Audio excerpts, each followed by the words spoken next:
Agora eu tô fazendo uma massa de forno.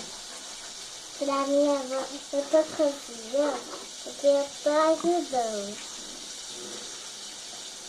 Isso que fica mais fino que um triângulo.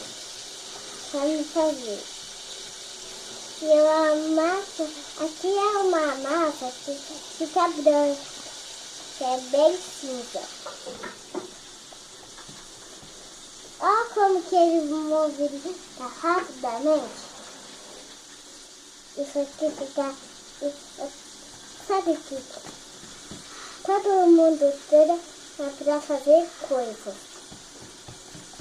Cambalhota ou alguma coisa para que quiser.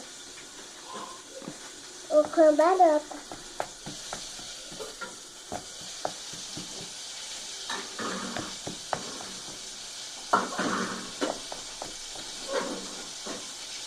Pronto?